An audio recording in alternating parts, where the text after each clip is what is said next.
നമസ്കാരം. സർക്കാർ ഉദ്യോഗം എന്ന് പറഞ്ഞാൽ നാട്ടുകാരുടെ മേൽ കുതിര കയറാനുള്ള ഒരു ലൈസൻസായാണ് ചില സർക്കാർ ഉദ്യോഗസ്ഥരെങ്കിലും കരുതി വെച്ചിട്ടുള്ളത്. എന്നാൽ അത്തരക്കാരെ വാഴിച്ച ചരിത്രം കേരളത്തിനില്ല. കിരീടവും ചെങ്കോലും അധികാരവും വെച്ച് അരങ്ങുവാണിരുന്ന ഓഫീസ് അടക്കി വാണിരുന്ന പൊതുജനങ്ങളെയും സാധാരണക്കാരെയും അധികാരത്തിൻ്റെ മർക്കട മുഷ്ടി കൊണ്ട് ഏറെ ഉപദ്രവിച്ചിട്ടുള്ള ഒരു ഉദ്യോഗസ്ഥയെ ഇന്നലെ സസ്പെൻഡ് ചെയ്തു. കൊല്ലം ജില്ലാ ജിയോളജി ഓഫീസിലെ സഹപ്രവർത്തകരെയും മേലുദ്യോഗസ്ഥരെയും മാത്രമല്ല അവിടെ വരുന്ന സാധാരണ അപേക്ഷകരെയും മൂക്കിട്ട് ഇണ്ണ പറയിപ്പിച്ചിട്ടുള്ള ഒരു ഉദ്യോഗസ്ഥയാണ് സിംല റാണി. പേര് കേൾക്കുമ്പോൾ തന്നെ എല്ലാവർക്കും അറിയാം, പേരിൻ്റെ അറ്റത്തുള്ള റാണി എന്നുള്ള പദത്തിൻ്റെ മുഴുവൻ ഗർവും അവരുടെ ഓരോ പ്രവൃത്തിയിലുണ്ട്. ഒടുവിൽ ഇവർക്കെതിരെയുള്ള പരാതികളിൽ മനം മടുത്ത സർക്കാർ ഇവരെ സസ്പെൻഡ് ചെയ്തു. കഴിഞ്ഞ ദിവസം ഇത് സംബന്ധിച്ച ഉത്തരവ് സർക്കാർ പുറപ്പെടുവിച്ചിരുന്നു. സിംല റാണി ജിയോളജിസ്റ്റ് തസ്തികയിൽ മൈനിങ് ആൻഡ് ജിയോളജി വകുപ്പിൽ ജോലിയിൽ പ്രവേശിച്ചതു മുതൽ സഹപ്രവർത്തകരെയും മേലുദ്യോഗസ്ഥരെയും എവിടെയൊക്കെ പണിയാമോ അതെല്ലാം പണിഞ്ഞിട്ടുണ്ട്. ഇവർ എന്ത് പ്രവർത്തിക്കും, എങ്ങനെ പ്രവർത്തിക്കുമെന്ന് സഹജീവനക്കാർക്ക് മാത്രമല്ല ഇവരെ തേടി വരുന്ന ആർക്കും പ്രവചിക്കാൻ കഴിയില്ല. എന്തിന് വകുപ്പ് മന്ത്രിക്ക് പോലും ഒരു പിടുത്തവും കിട്ടിയിട്ടില്ല. ഇവരുടെ പ്രവർത്തന രീതി ഭസ്മാസുരന് വരം കൊടുത്തതുപോലെയാണ്. സർക്കാർ എന്ത് ചെയ്യരുതെന്ന് പറയുമോ അതവർ ചെയ്തിരിക്കും. ആരും ചോദ്യം ചെയ്യാൻ പാടില്ല. ചോദിച്ചാൽ അവരുടെ കാര്യം കട്ടപ്പുക. ഇവർക്ക് വിജിലൻസിലെ ചില ഉദ്യോഗസ്ഥരുമായുള്ള ബന്ധം ഉപയോഗിച്ച് പരമാവധി പണി കൊടുക്കും. ഇവരുടെ കണ്ണിലായി കരടായി മാറി കുത്തുവാളയെടുത്ത പാറമട മുതലാളിമാർ നിരവധിയാണ്. ജിയോളജി ഓഫീസിൽ അപേക്ഷയുമായി വരുന്ന സാധാരണക്കാരുടെ ചെരുപ്പ് തേഞ്ഞു തീരുന്നതല്ലാതെ അപേക്ഷയിൽ ഒരു നടപടിയും ഉണ്ടാകില്ലെന്ന് നിരവധി പരാതികളാണ് മന്ത്രിയുടെ ഓഫീസിൽ ലഭിച്ചിട്ടുള്ളത്. വീട് പണിയാനായി അപേക്ഷയുമായി ചെല്ലുന്ന സാധാരണക്കാരോട് ഇവർക്ക് പരമപുച്ഛമാണ്. അപേക്ഷകൻ രാജവാഴ്ചക്കാലത്തെ റാണിയുടെ മുമ്പിലെന്ന പോലെ സിംല റാണിയുടെ മുമ്പിലും പഞ്ച ഉച്ചമടക്കി നിൽക്കണം. ഒന്നും അങ്ങോട്ട് ചോദിക്കാൻ പാടില്ല. തിരുവായ്ക്ക് എതിർപ്പ് പാടില്ല. ഇവരുടെ ഇത്തരം പ്രവൃത്തിയിൽ മനം മടുത്തവർ നിരവധിയാണ്.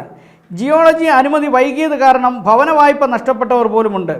സർവീസിൽ പ്രവേശിച്ച് 15 വർഷക്കാലം അസിസ്റ്റന്റ് ജിയോളജിസ്റ്റായി തുടർന്ന ഇവർ ഈ കാലഘട്ടത്തിൽ ഉന്നതരെ സ്വാധീനിച്ചുകൊണ്ട് ജിയോളജി വകുപ്പിൻ്റെ തിരുവനന്തപുരം ജില്ലാ ഓഫീസിൽ തന്നെ തുടർന്നു.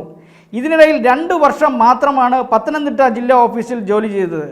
തിരുവനന്തപുരം ജില്ലാ ഓഫീസിൽ ജോലി ചെയ്ത കാലഘട്ടത്തിൽ മേലുദ്യോഗസ്ഥർക്ക് ഇവർ ഒരു ഭീഷണിയായിരുന്നു.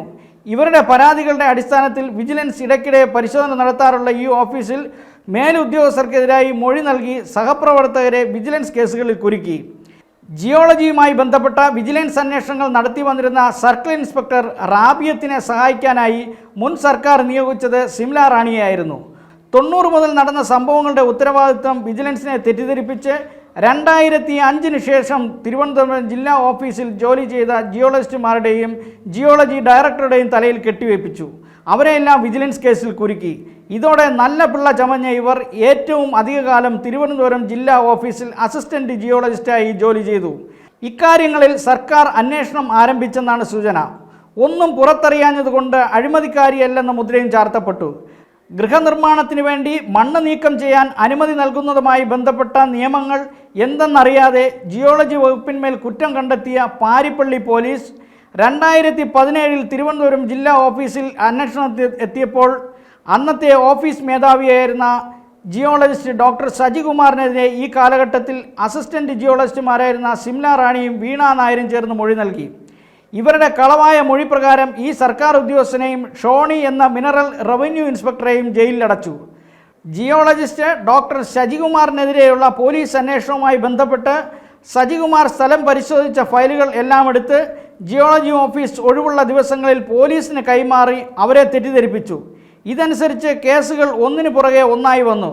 ഡോക്ടർ സജികുമാർ തിരുവനന്തപുരം ജില്ലാ ഓഫീസിൽ നിന്നും സ്ഥലം വിട്ട ശേഷം അനധികൃതമായി ധാതുകടത്തുമായി ബന്ധപ്പെട്ട് ഡ്രൈവർമാരിൽ നിന്ന് പലപ്പോഴായി പിഴ ഈടാക്കിയിരുന്നു. ഈ പിഴ തുക ട്രഷറിയിൽ അടയ്ക്കാതെ മാസങ്ങളോളം കൈവശം വെച്ചു.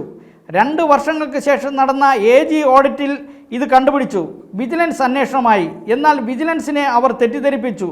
പണം അതാത് ദിവസങ്ങളിൽ ക്ലാർക്കിനെ ഏൽപ്പിച്ചിരുന്നുവെന്നും പണം ട്രഷറിയിൽ അടയ്ക്കാത്തതിൻ്റെ ഉത്തരവാദിത്തം ക്ലർക്കുമാർക്കാണെന്നും അന്നത്തെ ജിയോളജിസ്റ്റുമാരുമാണെന്നും വിജിലൻസിനെ ധരിപ്പിച്ചു. ഇപ്പോൾ അവരുടെ പേരിൽ നടപടിയായി. AG ഓഡിറ്റിൻ്റെ സമയത്ത് ഇങ്ങനെ ഒരു കഥ സിംല റാണി പറഞ്ഞിരുന്നില്ല. അതിനുശേഷം ജിയോളജിസ്റ്റായി പ്രൊമോഷൻ കിട്ടി. പ്രൊമോഷൻ ട്രാൻസ്ഫറിൻ്റെ ഭാഗമായി കൊല്ലത്ത് പോകാതിരിക്കാൻ പഠിച്ച പണി 18 ശ്രമിച്ചെങ്കിലും നടന്നില്ല.